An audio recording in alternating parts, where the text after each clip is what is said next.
Muy bien, muy buenos días, buenos días. Bueno, pues vamos a orar, vamos a pedir a Dios que guíe este tiempo.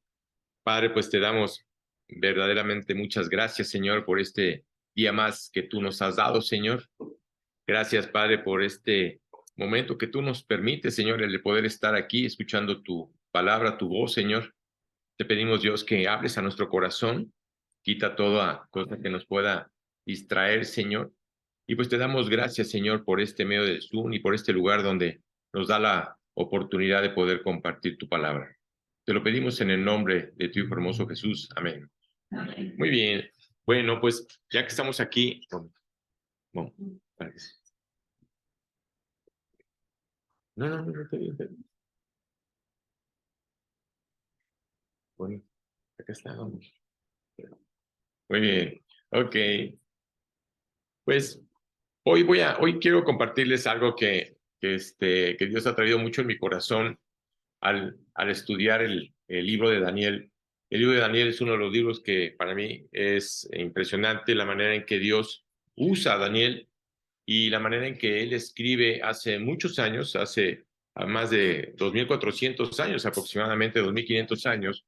Realmente Dios le da algo, una profecía maravillosa, ¿no? De todo lo que va a suceder en la venida de Jesucristo. Y no nomás eso, sino que le hace ver claramente lo que va a suceder en el futuro.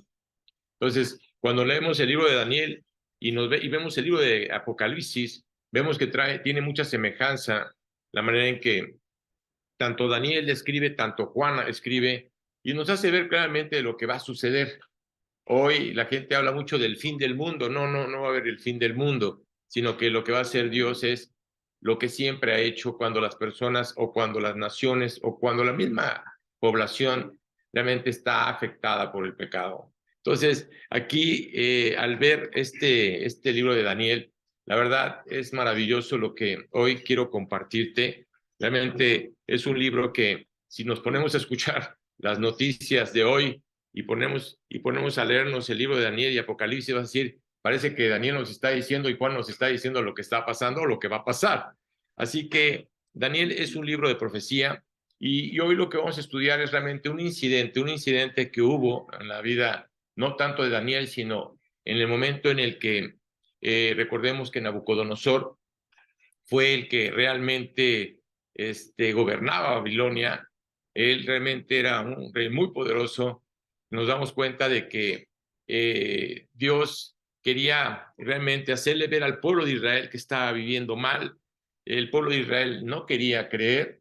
Jeremías, que fue uno de los grandes profetas en ese tiempo, Jeremías empezó a profetizar y empezó a decirle al pueblo de Israel que se tenía que arrepentir, que porque si no se arrepentía, Dios iba a traer un juicio. Y en ese momento el pueblo de Israel no creyó. Quiero decirte que Jeremías predicó durante más de 20 años al pueblo de Israel, clamándole. Ahora sí que recordemos que una ocasión lo compartí, lo comenté, a Jeremías le decían el profeta llorón, pero le decían el profeta llorón no por el hecho de que fuera llorón, sino porque simplemente le daba mucha tristeza al ver cómo tristemente la gente no reaccionaba. Y eso ha pasado en el mundo como tal. Si vemos lo que ha sucedido en el mundo y cómo Dios lo plasma, nos damos cuenta de que hoy tristemente vivimos así que en un mundo, ¿no? Ya dejemos que un país o una ciudad, en un mundo en el que está muy afectado. ¿Afectado por qué? Afectado por el pecado. Y no nomás eso, sino que también nos damos cuenta de cómo Dios tiene ese amor, esa misericordia. ¿Para qué? Para que la gente crea, para que la gente escuche, para que la gente se dé cuenta claramente lo que está pasando y lo que estamos viviendo. A veces no entendemos por la cuestión de la guerra, no entendemos por la cuestión de lo que está pasando con el clima. Vemos que ahora sí que cada día esto se pone más difícil, pero tenemos algo como creyentes, sabemos que Dios tiene el control de todo lo que está sucediendo. Así que realmente este libro refleja lo que estamos viviendo hoy, en este momento en el mundo. Y voy a empezar con el capítulo 5 de Daniel. Si te trajiste tu Biblia, la puedes leer, o así que puedes abrir, ahí te puedes quedar, aunque lea varios versículos. Pero el capítulo de Daniel habla claramente de lo que está pasando. Es decir, Dios le hace ver a Jeremías que tenía que decirle al pueblo que tenía que arrepentirse. Y en ese momento, ¿qué sucede? El pueblo no se arrepiente. Nabucodonosor, dice la Biblia, nos cuenta la palabra de Dios, que Nabucodonosor llegó con su gran ejército. ¿A qué? Pues simplemente llegó a ese juicio en el cual Jeremías estaba hablando, llegó a hacer un juicio a Israel. Pero antes de empezar con ese juicio, porque hubo dos momentos en que Nabucodonosor fue a Jerusalén, en ese momento nos damos cuenta que él agarró y simplemente tomó a todos los jóvenes sabios, ahora sí que a los chamacos, a los jovencitos, tendrían entre 12 y 15 años, y se llevó un gran grupo de jóvenes y se los llevó a Babilonia. Y entre ese grupo, la Biblia dice claramente que en ese grupo iba Daniel, sus amigos y varios jóvenes más. Es decir, no nomás eran ellos 4, sino que había muchos jóvenes más que fueron a Babilonia. Y lo que hizo Nabucodonosor fue decir, ¿saben qué? Lo que yo quiero es que a ellos les enseñen las lenguas, ahora sí que el idioma de Babilonia. Quiero que realmente los alimenten correctamente, porque ahora sí que los quiero, como sabía perfectamente que eran jóvenes inteligentes. En ese momento lo que quería Dios era, o mejor dicho, Nabucodonosor era, ¿sabes qué? Los voy a preparar para tenerlos, ahora sí, como dicen, en el Congreso, ¿no? En el Congreso de Babilonia. ¿Para qué? Para que de alguna manera se dieran cuenta de que eran jóvenes muy inteligentes, claro, sabios, y realmente ese don lo da Dios, no lo da el hombre, lo da Dios. Entonces, vemos que Daniel fue llevado a Babilonia, ¿sí? Y en ese momento Jerusalén cae. Ahora sí que viene el juicio, tristemente murió mucha gente, ¿sí? Y claro que el mismo Jeremías le decía a la gente que estaba en Jerusalén que fueran a Babilonia, que fueran a los caldeos, y ellos decían, ¿ir como esclavos? No, no vamos a ir como esclavos. Entonces, por el hecho de no haber obedecido, muchos de ellos padecieron, muchos de ellos murieron. Así que realmente se cumplieron. Quiero decirte algo muy importante, por esto te estoy dando la introducción de lo que vamos a ver.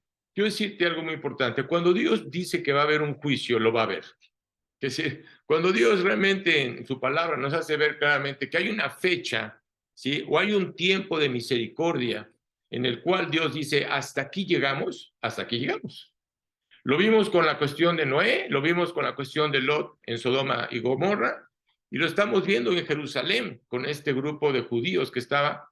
Y Dios nos hace ver claramente que como está viviendo el mundo, llega un momento en que Dios tiene un límite. Tiene un límite. ¿Por qué razón? Porque no va a aguantar o esperar a que la humanidad se esté afectando cada vez más. ¿Qué es lo que está sucediendo? Así que esta es la palabra de Dios. Realmente la palabra de Dios es infalible, ¿sí?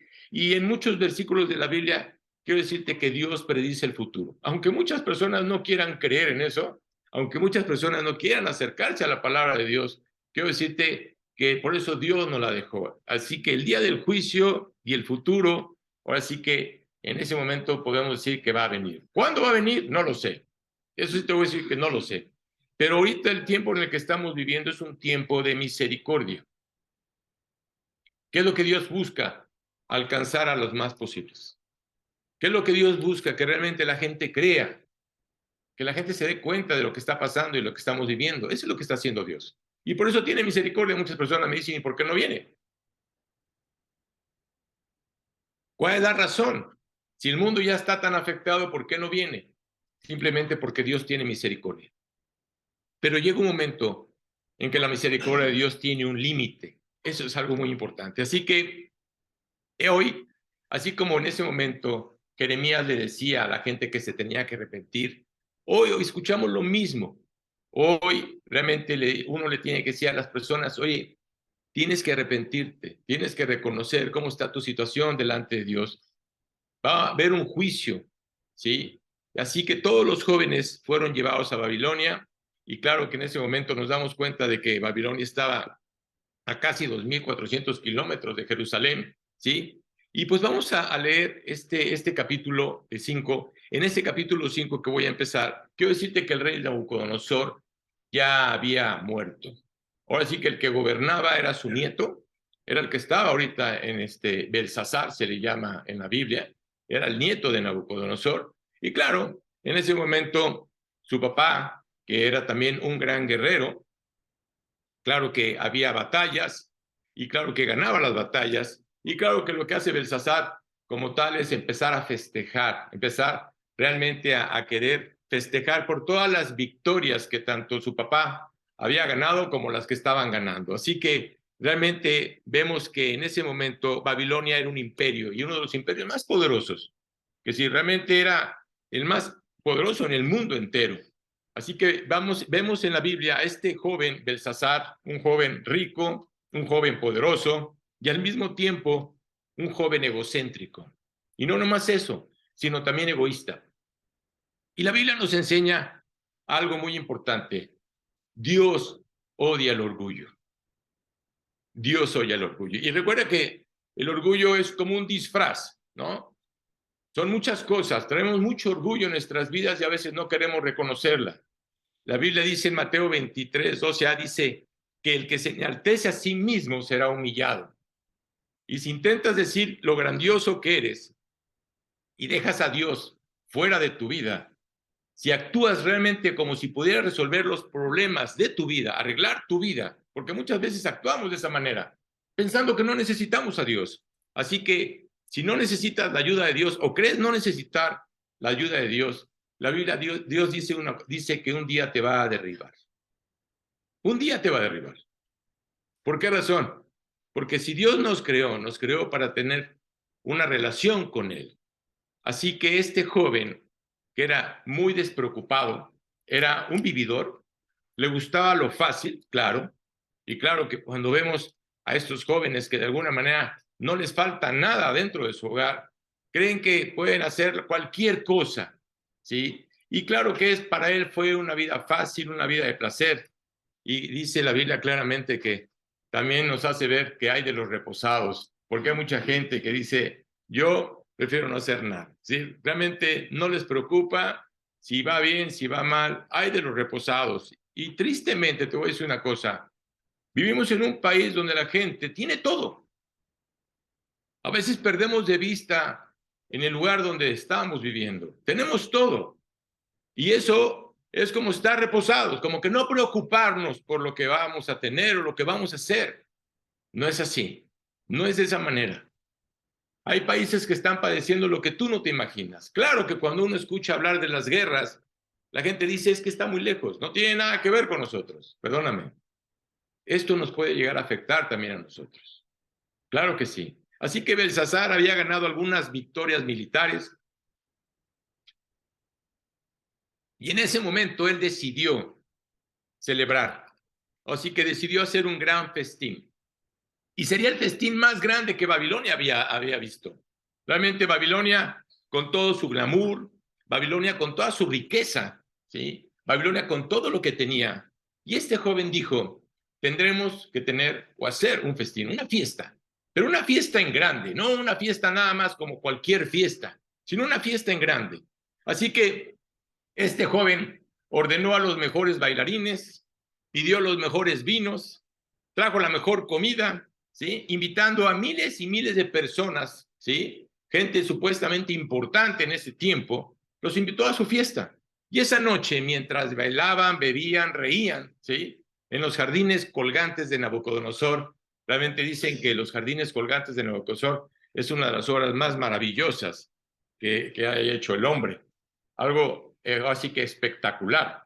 Belsasar estaba ahí, sentado como rey en un imperio, o así que el centro de la atención, y imagínate como rey lo que estaba pasando, ¿no? Así que Eclesiastés, hay un versículo que dice Eclesiastés 8:9, hay tiempo en el que el hombre se enseñorea del hombre para mal suyo. ¿Qué es lo que estaba haciendo Belsasar? Se estaba enseñoreando.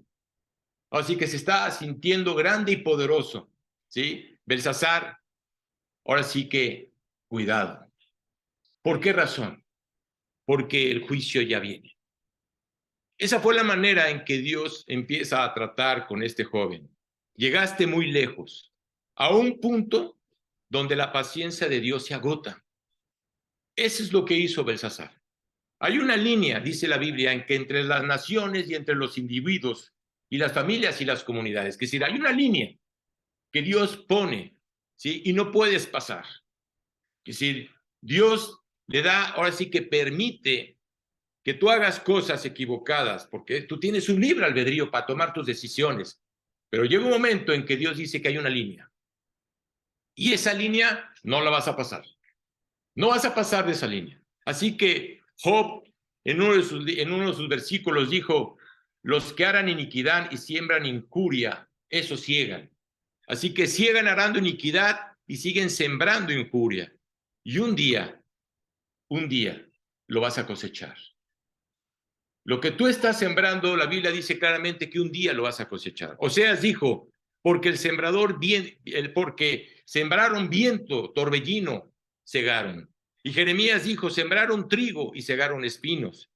Y en medio de ese banquete, de ese glamour, de esa gran fiesta, ¿sí? Dice el versículo 4 del capítulo 5 de Daniel, dice: bebieron vino y alabaron a los dioses de oro y de plata y de bronce, de hierro, de madera y de piedra. ¿Y qué sucedió? Dice que de pronto todo se quedó en silencio. Después de que había un gran glamour, la gran fiesta, la gran gritería, el gran festejo, ¿sí? Llegó un momento en que todo se quedó en silencio. Oye, ¿qué estaba sucediendo? Dice el versículo 5 y 6. Y en aquella misma hora aparecieron los dedos de una mano de hombre que escribía delante del candelero sobre lo encalado de la pared del palacio real. Y el rey veía la mano que escribía. Entonces el rey palideció y sus pensamientos lo turbaron y se debilitaron sus lomos y sus rodillas daban una contra la otra. Imagínate ver la mitad, o así que una mano así escribiendo en una pared. Belsasar intentó leerlo. Claro, él no pudo leer ese mensaje. No entendía lo que estaba pasando. ¿Qué está sucediendo? Tú imagínate toda la gente que está a su alrededor, viendo esa mano y viendo esa escritura. ¿Qué significa esa escritura? Dice el versículo 7 y el 8, dice: y el rey gritó en alta voz que se hiciesen venir magos, caldeos y adivinos. Y dijo el rey a los sabios de Babilonia: cualquiera que lea esta escritura y me muestre su interpretación será vestido de púrpura, y un collar de oro llevará en su cuello, y será el tercer señor en el reino. Entonces fueron introducidos todos los sabios del rey, pero no pudieron leer la escritura ni mostrar al rey su interpretación. ¡Wow!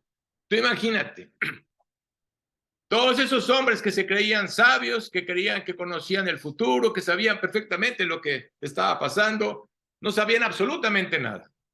No sabían la escritura, no conocían la escritura. Así que Belsasar se puso más temeroso. Y vemos en el versículo 9 que dice: entonces el rey Belsasar se turbó sobremanera y palideció, y sus príncipes estaban perplejos. La escritura cada vez se volvía más clara. La escritura cada vez se volvía más brillante. Así que las personas que estaban en ese lugar tenían mucho miedo. ¿Qué está pasando? ¿Qué está sucediendo?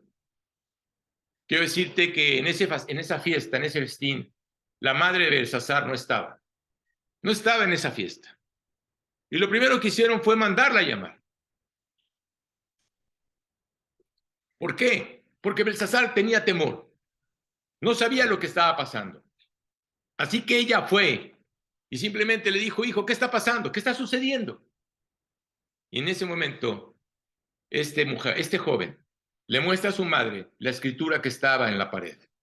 Así que él apuntando a la pared, ella dijo: mira, hijo, conozco un hombre que le predijo los sueños a tu abuelo Nabucodonosor. Un hombre sabio que realmente ha mostrado las cosas que han sucedido, ha dicho realmente lo que ha sucedido. Este hombre se llama Daniel. Claro, Daniel no estaba en ese lugar. No era un lugar donde Daniel iba a estar. Y claro que lo primero que hizo fue Belsasar, fue agarrar y decir: quiero que manden llamar a Daniel. quiero que lo traigan a mi presencia. Así que en ese momento, Daniel, habiendo sido, ahora sí que el ministro, el primer ministro de su abuelo, de Belsasar, ¿sí? Ahora sí que en ese momento lo mandan llamar. ¿Para qué? Para que vea qué es lo que está pasando. ¿Qué significa esta escritura? Y fue traído a la fiesta y dice el versículo 16 y 17. Yo pues he oído de ti que puedes dar interpretación y resolver dificultades. He escuchado de ti, Daniel. Fíjate, he escuchado. ¿Cuántas veces podemos estar escuchando a Dios? ¿Cuántas veces podemos estar compartiendo la palabra de Dios? Y simplemente no hacemos nada. No creemos en lo que Dios va a hacer. Si ahora puedes leer esta escritura y darme su interpretación, serás vestido de púrpura y un collar de oro llevarás en tu cuello y serás el tercer señor en el reino. Fíjate lo que el hombre ofrece. Cree que lo que él ofrece, ¿sí?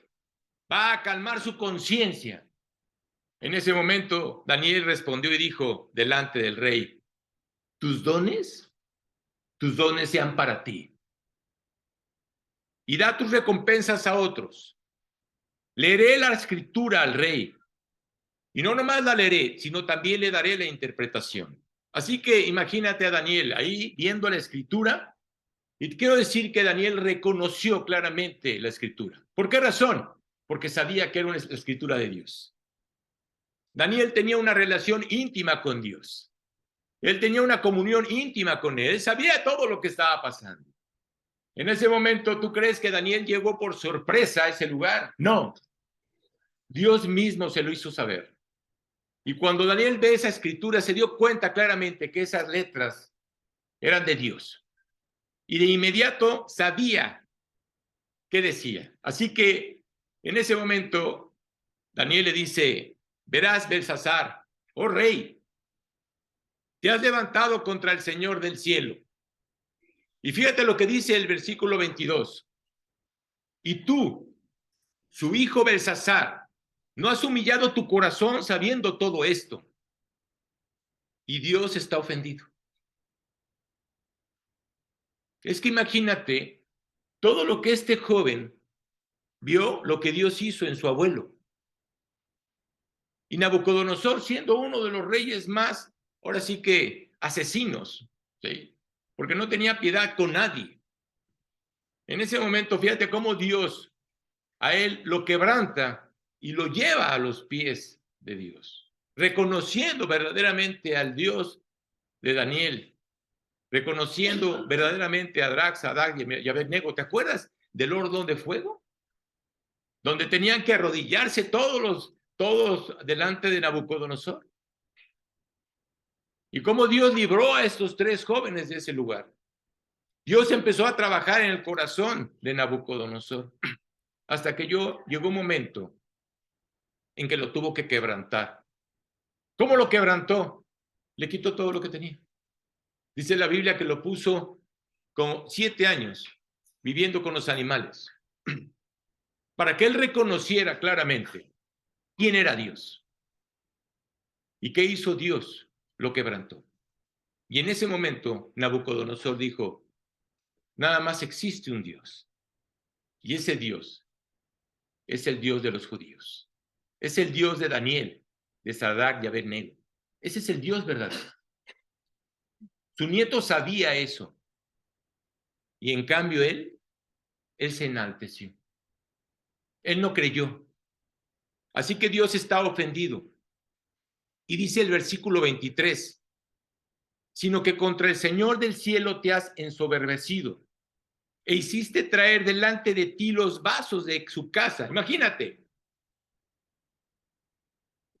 las copas de oro que estaban en el templo sagrado de Dios, que nadie podía tomar de esas copas. Es más, ni el rey Nabucodonosor tomó esas copas. Y este joven mandó traer las copas del templo de Dios. ¿Para qué? Para beber con él, con sus concubinas, con sus mujeres y con toda la gente que está a su alrededor. Fíjate qué fuerte. Así que, y tú y tus grandes, tus mujeres y tus concubinas bebiste vino en ellas. Y además de esto, Diste alabanzas a dioses de plata y oro, de bronce, de hierro, de madera y de piedra, que ni ven, ni oyen, ni saben. Eso es lo que hace hoy el hombre. ¿A quién le estás clamando? ¿A quién le estás pidiendo? ¿A los mismos dioses que ellos le pedían? Dice la Biblia que ellos no ven, no oyen, no huelen. ¿A quién te acercas para pedirle consejo? A Dios. ¿En quién estás creyendo? ¿Cuántos ídolos tienes en tu vida? Y ve lo que Dios hace. Y al Dios en cuya mano está tu vida, porque en cuya mano está nuestra vida. En el momento en que Dios diga, hasta aquí llegaste, hasta aquí llegaste. ¿Sabes qué te separa de la muerte a la vida? Un latido de corazón. Un latido de corazón. Nada más. Así que al Dios en cuya mano está tu vida y cuyos son todos tus caminos, nunca honraste. Nunca honraste. ¿A quién estás adorando? ¿A los que no ven? ¿A los que no oyen? Y el Dios en cuya mano está tu vida, porque además es dueño de tus caminos, ¿lo has honrado? ¿Lo has honrado verdaderamente como lo debes honrar? En ese momento Daniel le dice, sí, Belsasar, voy a leer esa escritura. Voy a leer lo que significa lo que esos dedos escribieron en la pared. Así que Dios le había dado a Belsasar todo lo que tenía. Todo lo que tenía. Su poder, su comida, su bebida, sus riquezas.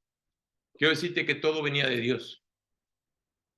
Pero no había agradecido al Señor. ¿Sabes una cosa? Todo lo que tienes es gracias a Dios. ¿Y sabes qué es lo más triste? No queremos darle la gloria. No tenemos un corazón agradecido para decirle a Dios gracias, porque lo que tengo es gracias a ti. ¿Cómo está tu corazón delante de Dios? ¿Está igual que este joven? ¿Orgulloso? ¿Pensando que tú haces las cosas sin necesitar a Dios? ¿Y que todo lo que tienes es por tu esfuerzo? Perdóname, pero no. Así que Daniel, en el capítulo 5, versículo 25 y 26, dice, y la escritura que trazó es Mene, Mene, Tekel, Uparsin. Tú dirás, ¿y qué significa? Esta es la interpretación del asunto. Mene, contó Dios tu reino y le ha puesto fin. Se acabó. Se acabó todo lo que tenías. Así que, Belsasar, ha llegado tu fin. Has pasado tu último día en esta tierra. En ese momento, el versículo 27 y 28 dice, Tekel, pesado has sido en balanza y fuiste hallado falto. Pérez, tu reino ha sido roto y dado a los medos y a los persas. Entonces imagínate qué juicio. En ese momento estando en el banquete, sin saberlo, porque no lo sabía ni él, ni las personas que estaban alrededor de él, ni tampoco el ejército de Babilonia. En ese momento el río Éufrates, dice la Biblia que cambió de curso. ¿Quién lo hizo? Dios. Y el ejército medo-persa pasó sobre un río seco. Y esa noche, en ese festín, en esa celebración, la Biblia dice que Babilonia cayó. Fue completamente destruida. Imagínate. Fíjate qué juicio trajo Dios. Así que esa noche Babilonia cayó sobre los medos y los persas. Y esa noche, quiero decirte, que Belsasar fue asesinado. Murió. Fue su última noche. Fue un juicio que Dios trajo, tanto a Babilonia como a este joven. Así que Daniel permaneció y se volvió el primer ministro en el siguiente imperio. Fíjate cómo Dios usa a los jóvenes que han creído en Él. A veces piensas que tú como creyente, Dios no puede ponerte en alto. ¿Ves lo que hizo con José? Lo puso como segundo en Egipto. En ese momento, el país más poderoso del mundo. ¿Ves lo que hizo Dios con Daniel? Lo puso como segundo cuando estaba Nabucodonosor reinando. Entonces, fíjate lo que hace Dios. Dios siempre tiene que poner gente creyente. Cuando tú le estás creyendo, Dios siempre va a poner gente creyente en todos los gobiernos. Va a haber quien va a creer, va a haber quien no va a creer. Pero la fidelidad de Dios es que siempre va a estar presente en ese lugar. Así que ambos imperios respetaban a Daniel, sabían quién era él, conocían su historia, su sabiduría, su fe, su propósito y su devoción con Dios. Estos hombres lo conocían.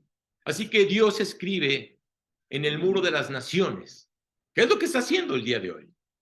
Dios está escribiendo en el muro de las naciones. Oigan, viene un juicio y el hombre no quiere creer. La palabra mene también significa recordado. ¿Qué está haciendo Dios? Está recordándote. Si te ha olvidado o ya te olvidaste, Dios te está recordando. Dios hace memoria y hace memoria de nuestros pecados. Dios ve nuestra pornografía. Él ve las películas obscenas y ve las películas que van a salir burlándose de Cristo. Dios conoce el futuro. Él ve todo lo que está haciendo el mundo. Dios ve nuestras mentiras. También ve nuestros engaños. Y aunque el hombre corrupto piense que puede esconderse delante de los hombres, no se puede esconder delante de Dios. Porque Dios pesa el corazón, Dios los conoce, Dios sabe lo que está pasando. Así que Dios lo ve todo. Y las escrituras dicen, sepan que sus pecados los alcanzarán. Si tú crees que tu pecado no te va a alcanzar, un día te va a alcanzar, dice la palabra de Dios. Así que hace memoria de algo más. ¿De qué más? ¿Qué es lo que Dios nos quiere decir con esto que estamos escuchando esta mañana? No es muy tarde. No es tarde. ¿Sabes por qué? Porque también Dios olvida. Si le entregaste tu vida, quiero decirte que Dios olvidó tus pecados. Quiere decir que Dios no los recuerda. Y si Dios no los recuerda, ¿por qué los estás recordando tú? Si tú te arrepientes y regresas al Señor, Él va a perdonar tus pecados. Y dice la Biblia que va a sanar tu tierra. Como quien dice, va a sanar tu negocio. Porque el único que te provee y el único que bendice tu negocio es Él. Esa es la promesa de Dios. ¿Le crees? Luego dice, pesado fuiste en la balanza y fuiste hallado falto. Las escrituras dicen que Dios pesa el camino de los hombres. Vas a ser pesado. Imagínate que estés delante de Dios. En Proverbios 21:2 dice, todo camino del hombre es recto en su propia opinión, pero Dios pesa los corazones. Tú podrás decir lo que quieras, pero Dios pesa los corazones. Así que Dios pesa las naciones, Dios pesa los pueblos, y todo el mundo va a ser pesado por Dios. Tú un día vas a ser pesado por Dios, vas a estar en esa balanza. Recuerda que nuestros pecados han sido muy grandes delante de Él. Él lo ve todo. Vamos a ser pesados en esa balanza. Imagínate que estés delante de Dios y que Dios te pese. ¿Cómo vas a estar delante de Él? Muchos libres pensadores creen que la escritura sigue en la pared. creen que no existe, que ya fue pasado. No tiene nada que ver ni con el presente ni con el futuro. Están equivocados. Te digo una cosa, aunque tú no lo creas, el juicio ya comenzó. Por eso estamos viendo cómo el mundo se está desmoronando. Todo el mundo está afectado. Dios te va a pesar. Primero, te va a pesar por los 10 mandamientos. Te hago una pregunta, ¿cómo estás con los 10 mandamientos? ¿Los recuerdas? No tendrás otros dioses delante de mí. No tomarás el nombre de tu Dios en vano. No cometerás adulterio. No robarás. No mentirás. No matarás. Todo eso está en los 10 mandamientos. Y la Biblia dice que si tú ofendes en un punto, en uno, vas a ser culpable de todos. Nadie puede cumplir los mandamientos. Solo hubo un hombre que lo cumplió. Y su nombre es Jesucristo. Él no pecó. Él los cumplió. Así que somos culpables de todos. Si rompiste un mandamiento una vez en tu vida, es lo mismo que romperlos todos.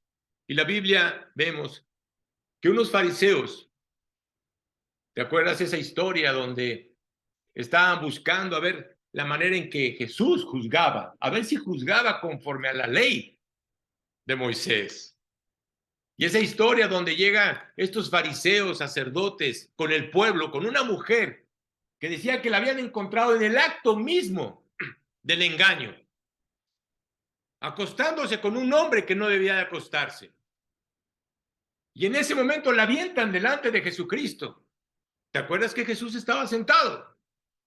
Nada más estaba escuchando a todos ellos, queriendo juzgar a esta mujer. ¿Qué fue lo que dijo Jesucristo? Tire la primera piedra, el que esté libre de pecado. El que esté libre de pecado, tire la primera piedra.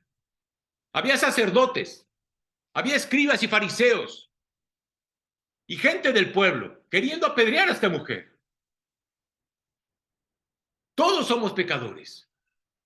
No hay un justo, dice la Biblia. Ni aún los líderes religiosos se pueden librar.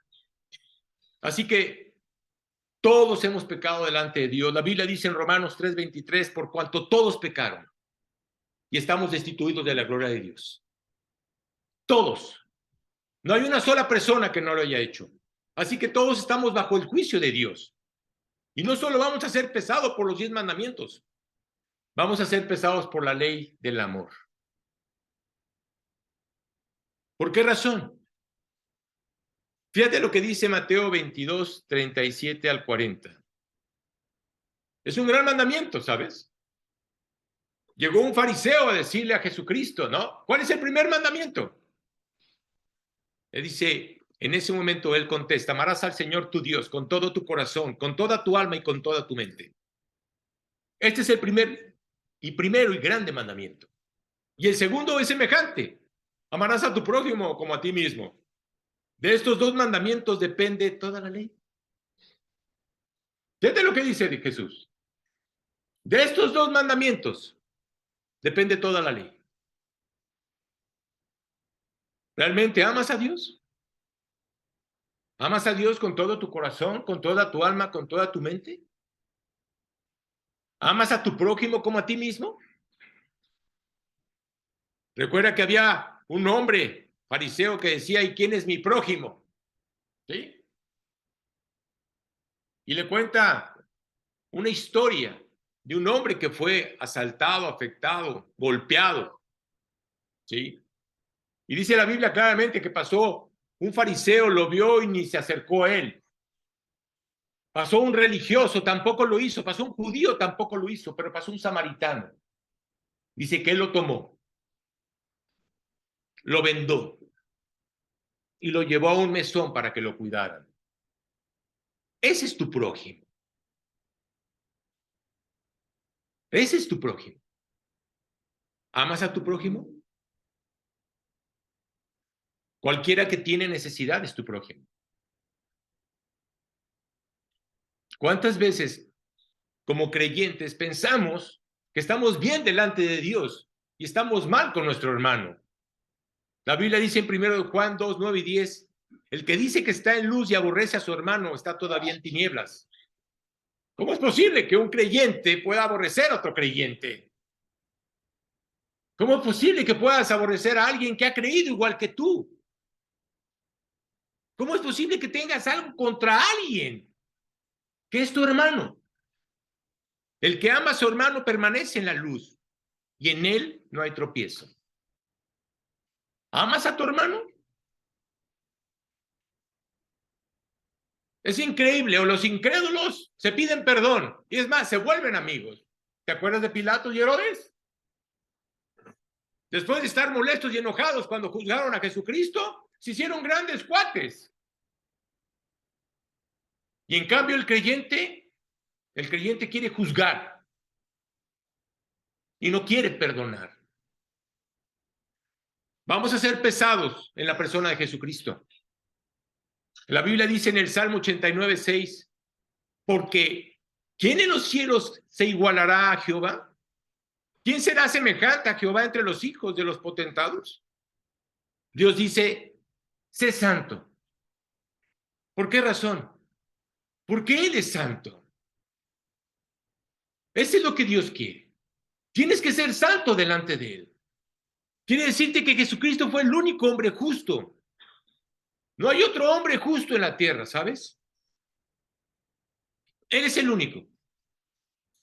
Cuando Jesucristo se presenta delante de Juan el Bautista, Dios dice claramente, Él es mi Hijo amado, en el cual es el único que tengo complacencia, en nadie más, ni en Juan el Bautista mismo, solamente en Él. Y estuvo en la tierra. ¿A qué vino? ¿Vino a sanar? No, vino a salvar. Eso es a lo que vino. Y si no vivimos como Jesús, vamos a quedar cortos en los requerimientos de Dios. Y tú me dirás, oye Arturo, yo no puedo vivir en este mundo como Jesús. Tienes razón. Estás dentro del equipo. Ninguna persona. Ninguna persona puede tener los requerimientos de Jesucristo. Por eso, todos tenemos que decir, soy un pecador. Todos somos pecadores. Dios va a pesarnos con Cristo. Eso es lo que va a hacer Dios. Vamos a ser pesados por los 10 mandamientos y vamos a ser pesados por la ley del amor. Mira, escucha algo. Muchas personas no van a entrar al cielo. Muchos creen que van a entrar. Muchas personas dicen o piensan que van a entrar. Es mentira. La Biblia dice que te vas a sorprender cuando llegues al cielo. Que va a haber personas que estaban a tu alrededor, que tú pensabas que iban a ir al cielo y ya no están. Así que Dios va a pesarnos por nuestras oportunidades también. Al que mucho se le da, mucho se le exige. Piensa en todo lo que Dios te ha dado. Piénsalo. El tener una predicación en Jalapa. ¿Sabes a qué vine a Jalapa? Vine a predicar el evangelio. ¿Y sabes qué es lo más triste? La gente no quiere venir a Jalapa a escuchar el evangelio.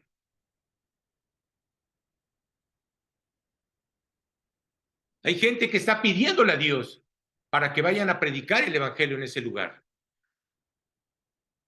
Él va a juzgarnos por estudiar la palabra. ¿Te estás discipulando? Muy bien. ¿Y qué has hecho con lo que has aprendido? ¿Lo estás guardando? ¿Para qué? ¿O le estás pidiendo a Dios que te dé la oportunidad de poder enseñarle a alguien lo que tú estás aprendiendo? ¿Vas a ir a un tribunal? Claro. Y Dios te va a pedir cuentas. Pero te va a pedir cuentas de lo que te ha dado. Él va a juzgarnos por todas las oportunidades que tenemos por compartir su palabra. ¿Cuánto tiempo ha invertido Dios en tu vida? ¿Cuánto tiempo ha invertido en tu discipulado? ¿Realmente lo estás tomando en serio? ¿O simplemente lo estás tomando por querer cumplir con Dios? Mira, si es así, mejor no vayas. Ese no es el propósito de Dios. ¿Qué estás haciendo con todo lo que Dios te está dando? Y lo más triste es que no lo estás aprovechando. Al que mucho se le da, mucho se le exige. Dirás, no puedo hacerlo. Mira, el querer, Dios lo hace. Tienes que querer para que Dios lo haga. El trabajo no es tuyo, el trabajo es de Dios a través del Espíritu. Así que gracias a Dios y gloria a Dios por el Evangelio. Gracias a Dios porque nos ha enseñado y nos ha dado la oportunidad de poder compartir la palabra. Gracias a Dios que podemos cargar una Biblia. Gracias a Dios, ¿sabes? ¿Cuántas oportunidades Dios te está dando para poder compartirlo? ¿Y qué has hecho? El Evangelio son buenas noticias para las personas que dicen que son culpables, que son pecadores. Y la buena noticia es que Dios envió a su Hijo Jesucristo a la cruz. Esa es la buena noticia. ¿Por qué razón? Porque lo envió para morir por ti. Dios tomó tus pecados, mis pecados, tus fallas y mis fallas, y las puso en Cristo. Por eso dice la Biblia que Él se volvió pecado por nosotros. Dios dijo, el justo y el íntegro irán al cielo.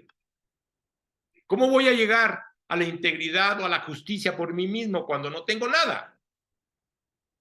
No tengo nada. ¿Qué tienes? Somos unos pecadores. No peso suficiente para ir al cielo. Pero en la cruz, Cristo proveyó esa justicia, ¿sabes? Eso es lo que hizo Él. Proveyó esa justicia por ti y por mí. Él es el que nos va a presentar delante de Dios. Él es el que va a decir, Dios, Él aceptó lo que yo hice. Ese sacrificio que yo hice, Él lo aceptó. Él es el que nos va a presentar delante del Padre.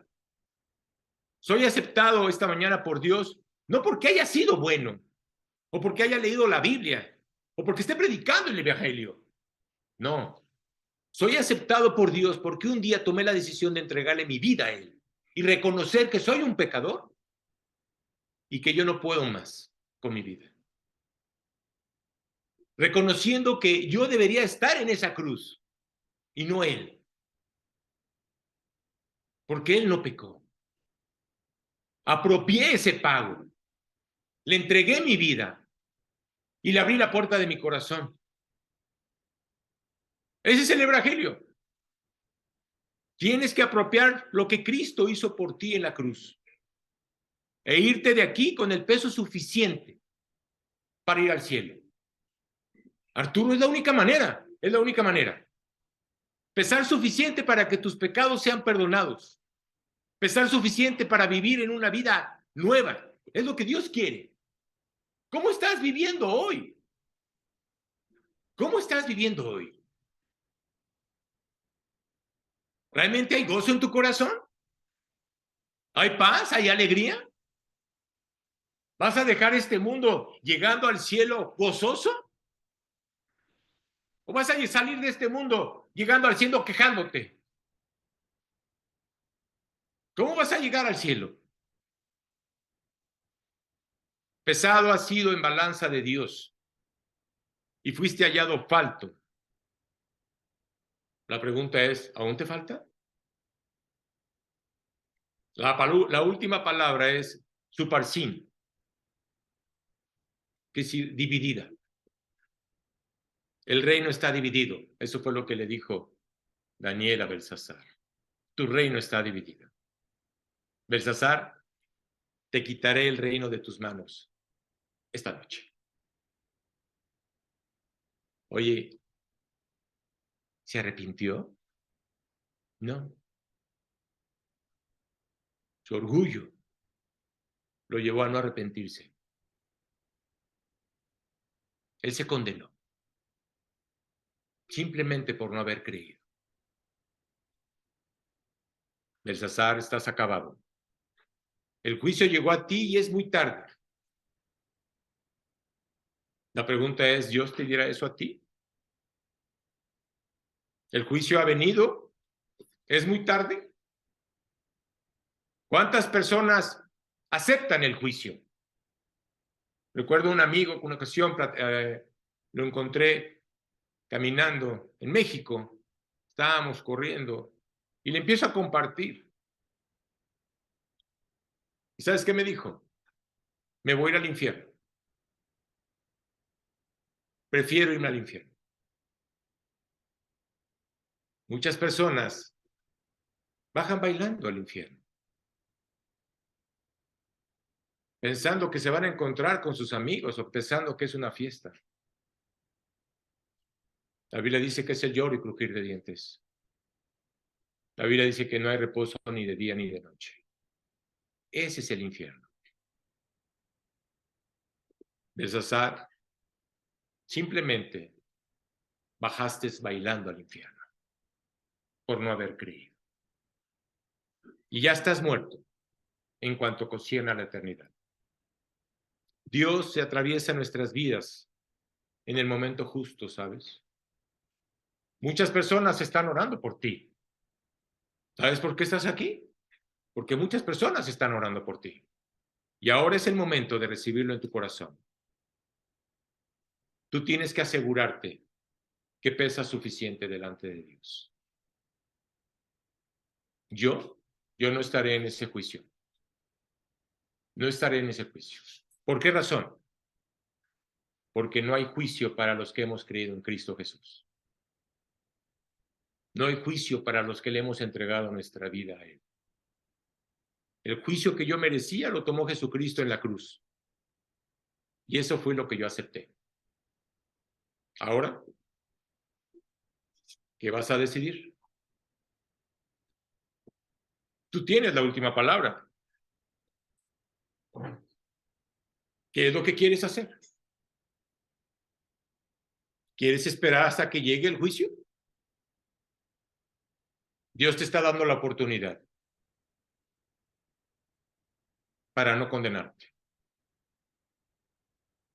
Voy a terminar con una oración. Solamente tú conoces tu corazón y sabes lo que está pasando en él. Tú tienes que tomar una decisión. Tú tienes que decidir o creer o no creer. Padre, gracias, Señor. Gracias te doy, Padre, por esta enseñanza, este mensaje que ha sembrado mi corazón y que me ha hecho ver claramente lo que está pasando en él. Sé que soy un pecador, Dios, y no peso lo suficiente para poder ir al cielo. Pero hoy entiendo lo que tú hiciste con Jesucristo, tu Hijo. Ahora entiendo por qué lo pusiste en esa cruz y tú lo condenaste. Ahora entiendo por qué pusiste todos mis pecados en Él, para poder salvarme a mí. Hoy reconozco, Padre, que soy un pecador y que en mí no hay absolutamente nada que me pueda llevar delante de ti. Hoy te pido que me perdones y te abro la puerta de mi corazón para que Jesucristo entre en mí, para que Él gobierne mi vida y para que Él guíe mi vida. Quiero volver a nacer, quiero ser una nueva criatura delante de ti. Gracias te doy, Dios, por esa sangre que derramó Jesucristo, porque es lo único que puede limpiar la mancha de mis pecados. Hoy sé que si he tomado esa decisión, soy un hombre nuevo delante de ti. Y voy a ser pesado por lo que Cristo hizo en esa cruz. Y voy a ser aceptado en el cielo, porque Jesús es mi Señor y mi Salvador. Todo esto te lo pido en tu nombre y para tu gloria. Amén.